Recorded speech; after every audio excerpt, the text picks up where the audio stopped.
اچھا آپ گھر سے نکلے ہیں، کاروبار کے لیے نکلے ہیں، دکان کے لیے نکلے ہیں، اور آپ سمجھ چکے ہیں کہ اگر آپ حلال کمائی کرنے نکلے ہیں، صوم و صلات کے پابند ہے، تو وہ کیا ہے؟ پھٹے پہ بیٹھنا بھی کیا ہے؟ عبادت۔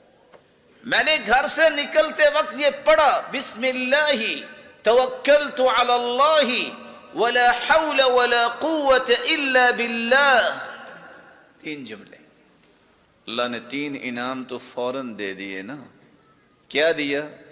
فرشتے کو نگرانی کے لیے بھیج دیا۔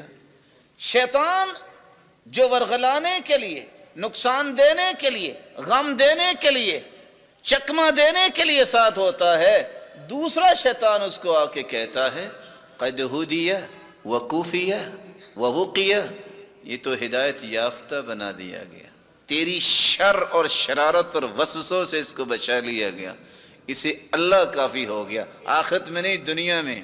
جاؤ کسی اور کے پاس جاؤ کسی اور کے پاس جاؤ، یہ تیرے شکنجے میں آنے والا نہیں ہے۔ جس بندے کو گھر سے نکلنے کے بعد شیطان سے بچا لیا جائے، کوئی اس سے بڑا خوش نصیب ہے؟ اللہم انی اعوذ بک ان اضل او اضل او ازل او ازل او اظلم او اظلم علی او اجہل او یجہل علی۔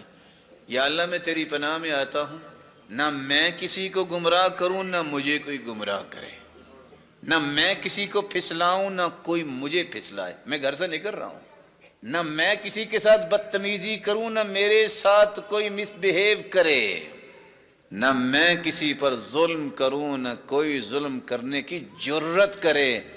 آخرت میں تو فائدہ ہوگا، سنت کے مطابق میں گھر سے نکلا، لیکن یہ دعا پڑھ کے نکلیں، آپ بدتمیزی سے بھی محفوظ ہوں گے، لوگ آپ کے ساتھ مس بہیو نہیں کریں گے، ہر شخص آپ کی عزت کرتا نظر آئے گا۔ کیا یہ دنیا کا کوئی فائدہ نہیں ہے؟ لوگ تو کروڑوں روپے لگاتے ہیں کہ ہمارا نعرہ ہی لگا دے، لوگ پھر بھی نہیں لگاتے، پیسے کھا جاتے ہیں اور پھر بھی نعرہ نہیں لگاتے۔ اللہ تعالیٰ ایسی خواہش سے بھی بچائے۔ اصل تعریف وہ ہے، دنیا کو مال دے کے نعرے لوگ لگاتے ہیں، میرے رب کے فیصلے یہ ہیں جو اللہ کو راضی کرتا ہے، اللہ ذوالجلال کے کھربوں فرشتے اس کے لیے دعائیں کرنے لگ جاتے ہیں۔